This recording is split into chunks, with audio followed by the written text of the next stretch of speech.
कैलाश जी का मैं बहुत हृदय से स्वागत करता हूं। कैलाश जी, विकास क्या है ये आपसे बेहतर कौन जानेगा। जिन्होंने इंदौर में वो संभावनाएं देखी, इंदौर के विकास को पहचाना, मेरा पहला विनम्र सवाल यही है कि हमें समझना होगा कि विकास क्या।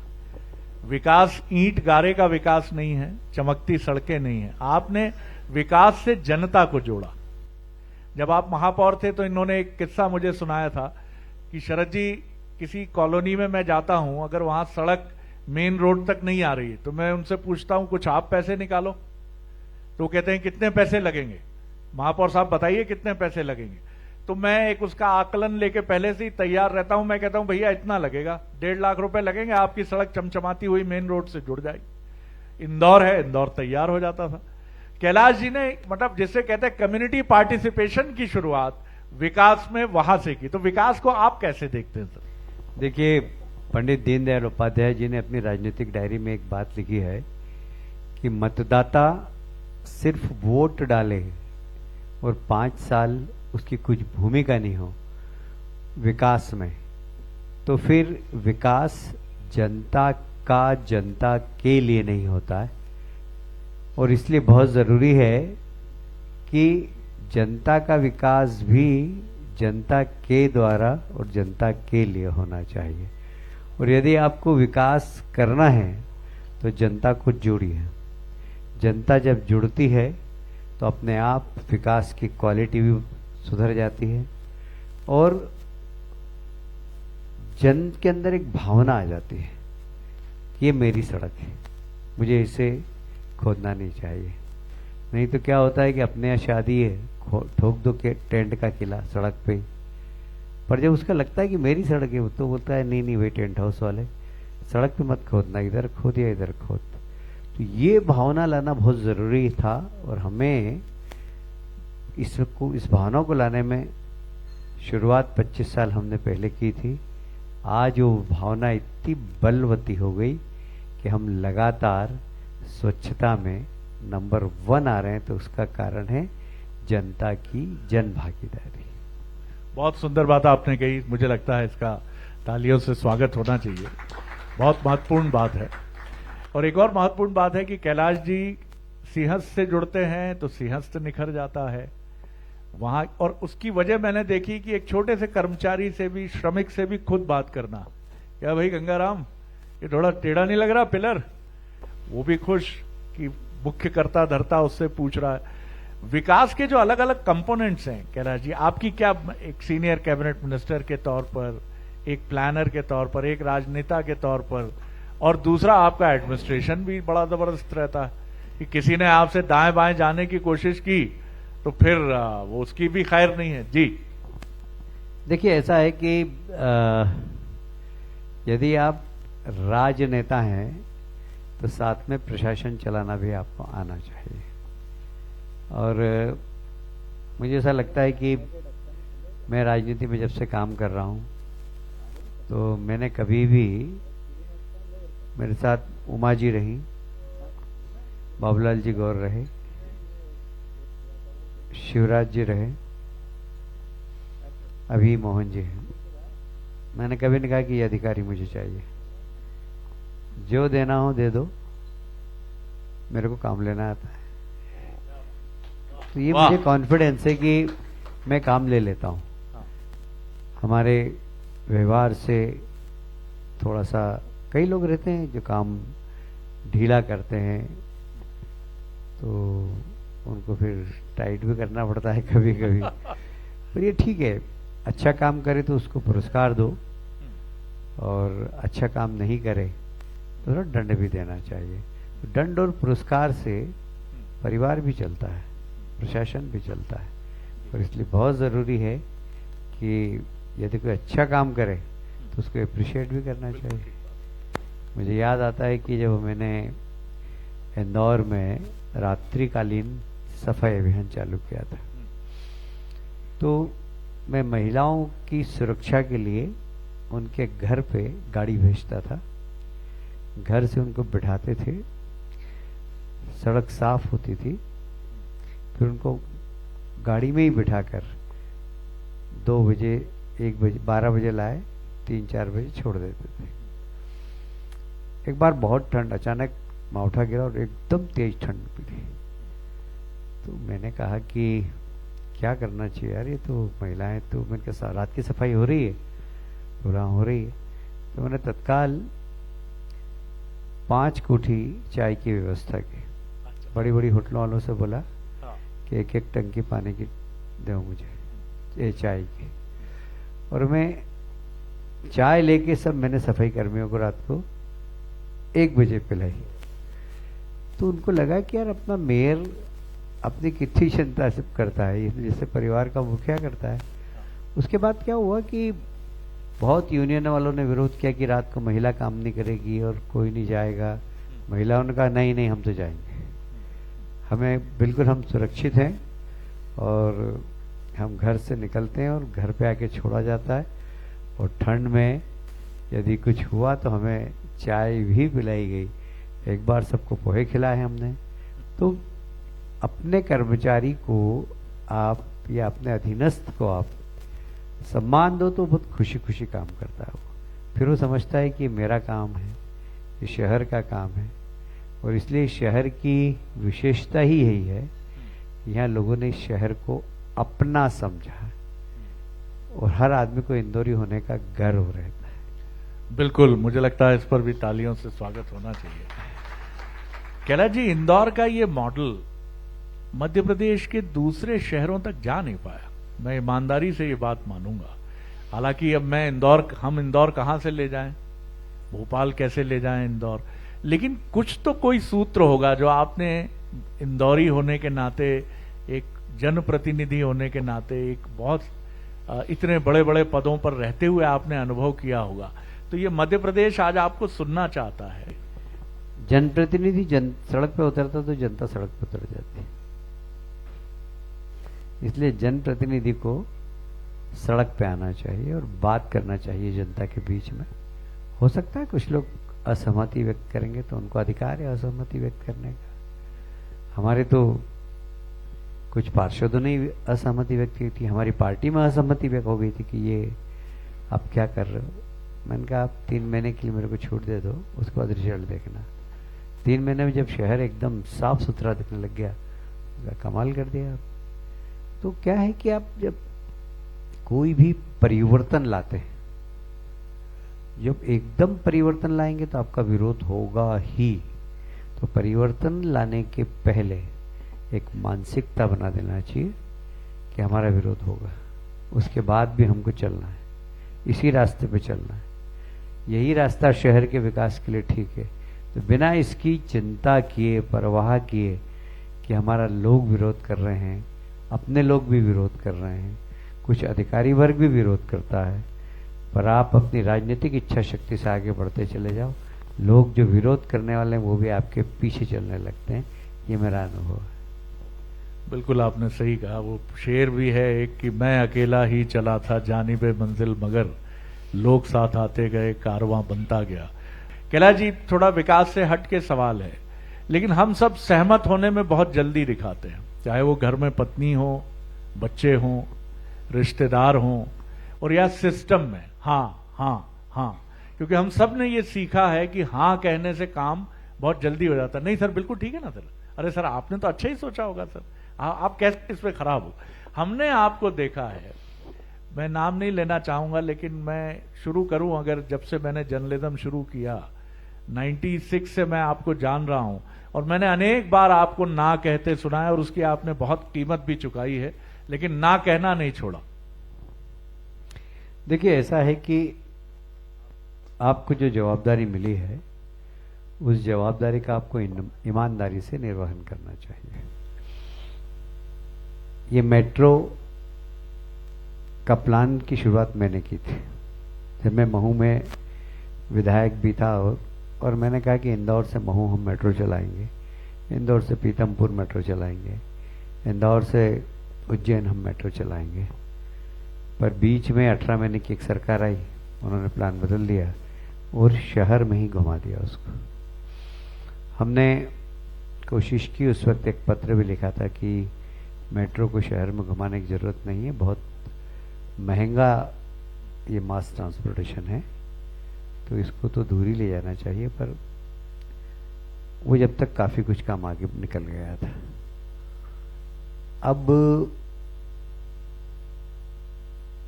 उसमें अब सुधार की गुंजाइश हमको नजर आ रही है। अब उन्होंने क्या किया कि अंडरग्राउंड एमजी रोड में डालने की कोशिश की। मैंने उसका विरोध किया।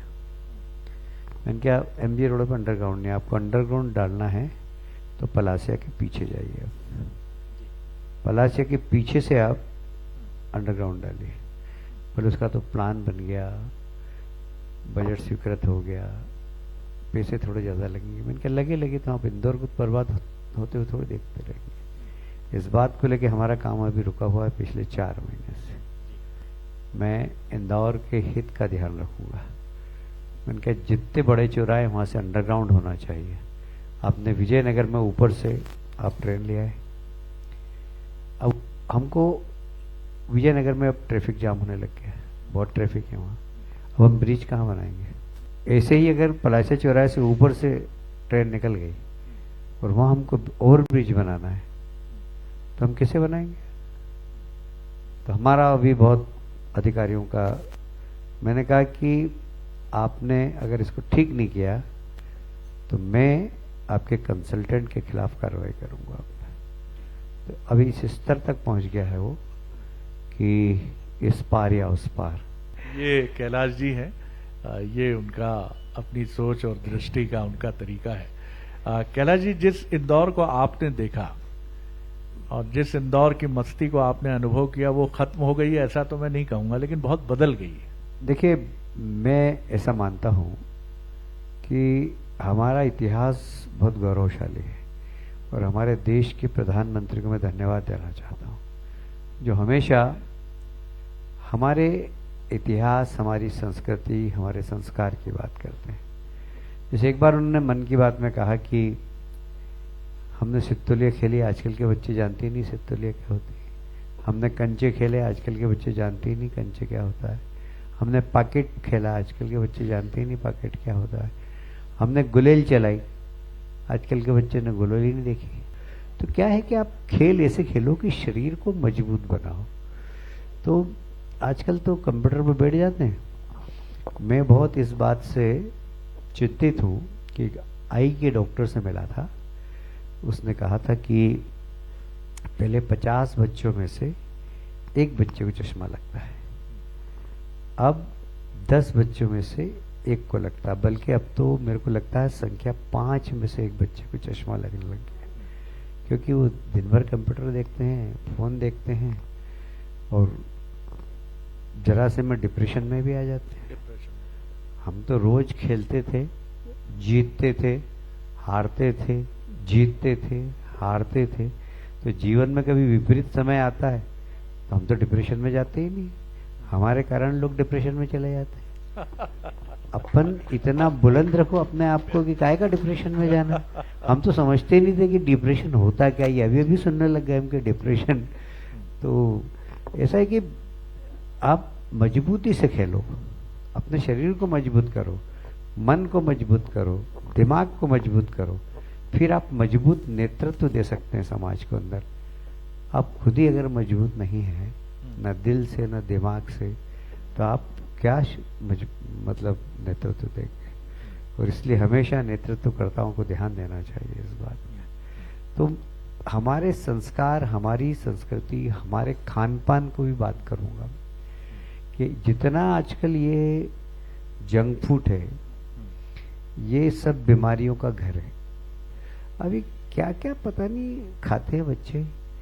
इससे अगर हेल्दी हो तो मुझे कोई तकलीफ नहीं, हेल्दी भी सामान मिलता है, ऐसा नहीं है। मैं एक बार वो एक कौन सी चेन सबवे है जी, मैं उसमें मेरे भतीजे के साथ गया, उसने इतना बढ़िया सलाद खिलाया। मैंने ऐसा सलाद ही जिंदगी में नहीं खाया, इतना बढ़िया सलाद अमेरिका के अंदर। मैं कभी इसमें घुसता नहीं हूँ। बोले कि आप चलो तो सही, मैं आपको बहुत उसने सलाद खिलाया। तो अच्छी चीज भी मिलती, तो अच्छी चीज खाओ, आप कचरा क्या खाते, ये डस्टबिन थोड़ी है भाई। ये बहुत महत्वपूर्ण है पेट आपका। पेट से खाया हुआ जो अन्न है वो मन बनाता है, वही रक्त बनाता है, वही मज्जा बनाता है।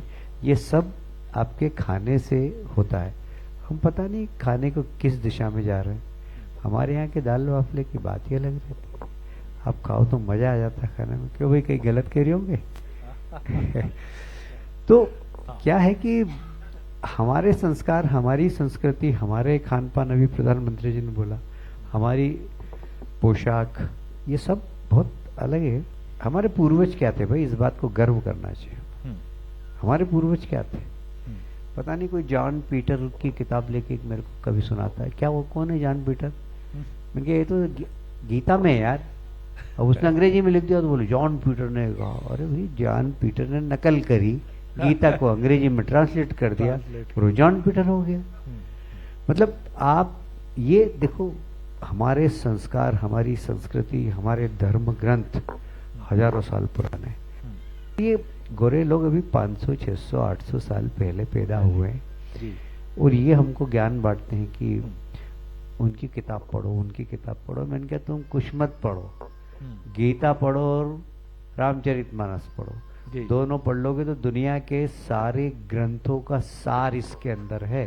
सारे ग्रंथों का सार है इसके अंदर। तो हमारे संस्कार, हमारी संस्कृति, हमारे धर्म ग्रंथ, हमारे पूर्वज जी सब बहुत महान थे, इसलिए उसके ऊपर गर्व करना चाहिए। बिल्कुल ठीक कहा कैलाश जी आपने।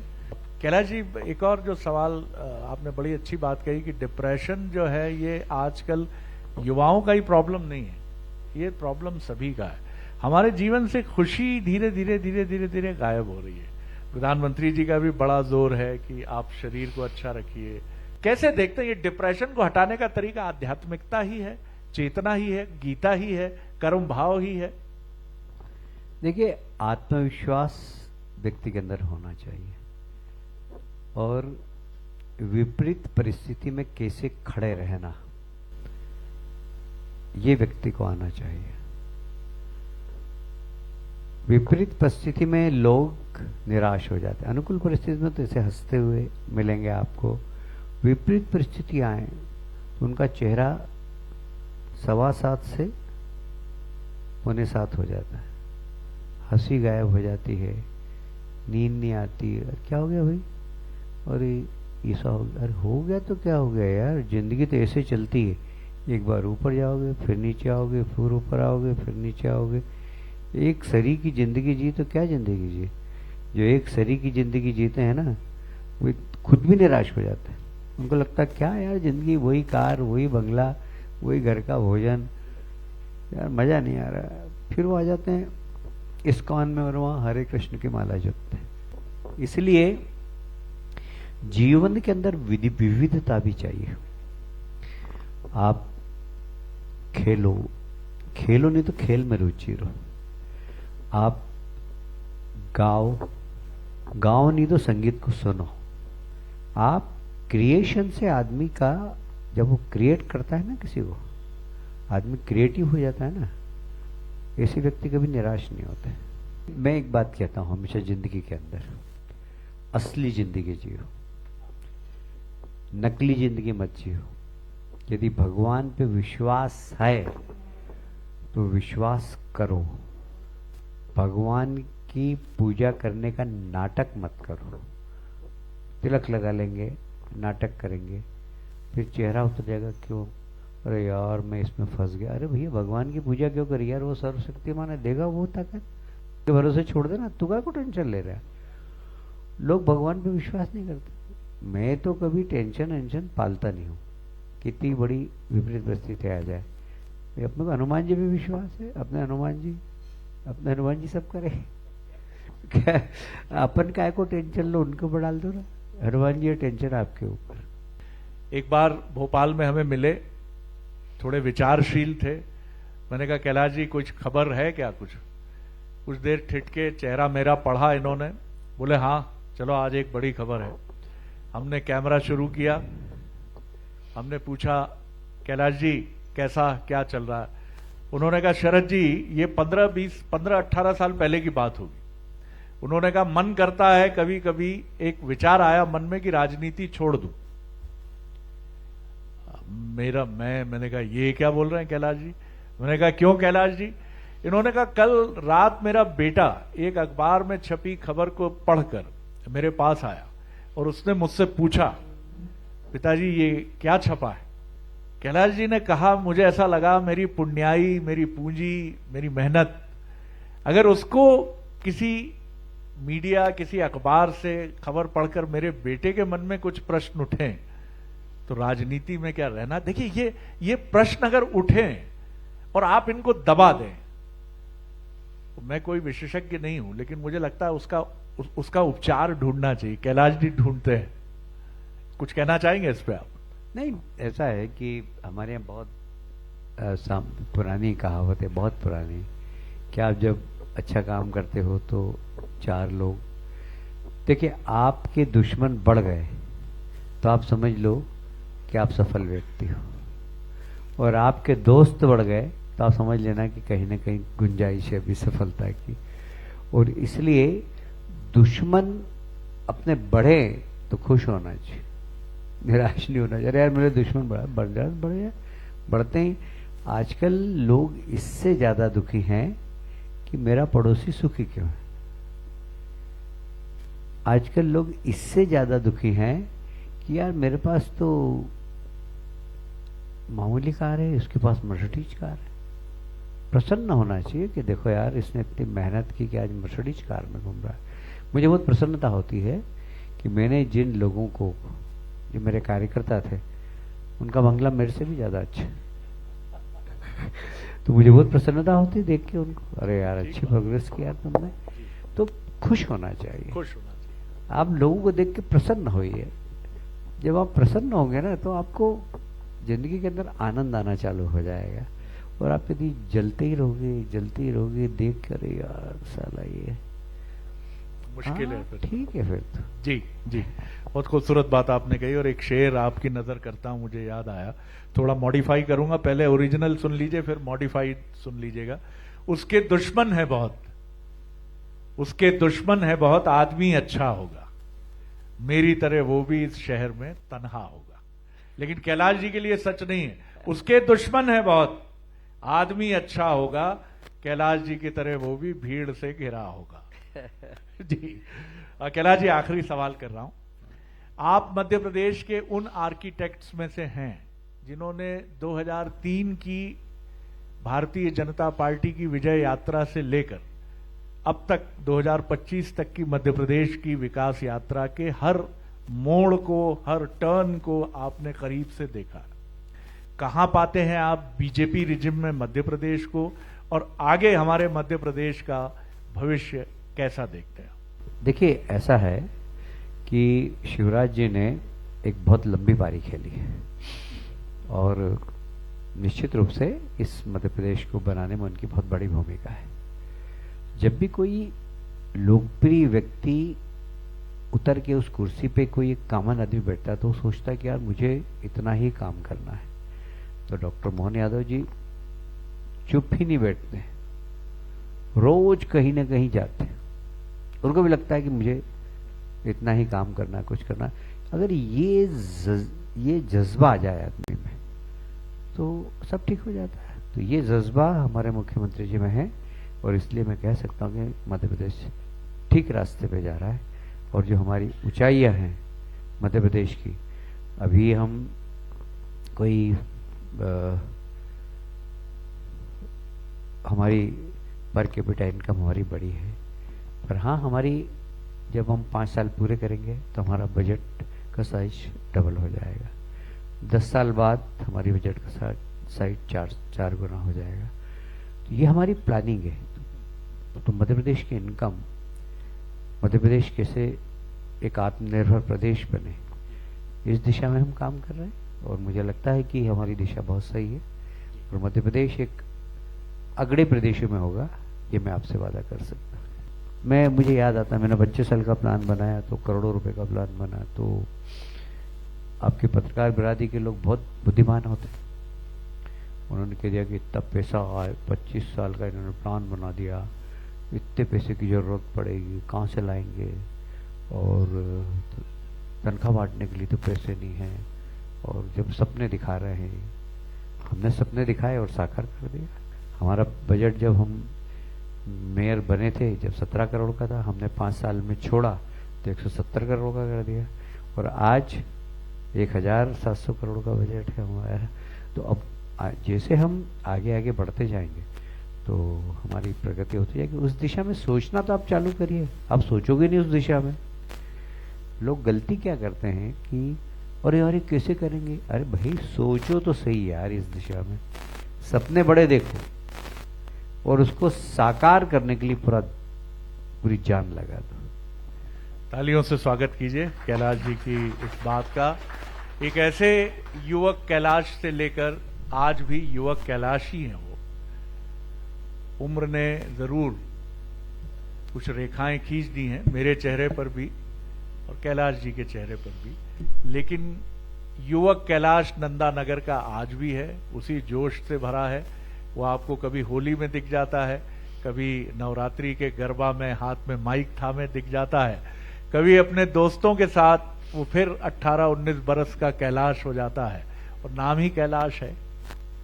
तो ऐसे कैलाश जी को हम बहुत शुभकामनाएं देते हैं, क्योंकि मध्य प्रदेश में वो विकास के आर्किटेक्ट्स जो हैं उसमें वो प्रथम पंक्ति के व्यक्तित्वों में शामिल हैं और हमेशा रहेंगे। तो सर बहुत बहुत धन्यवाद।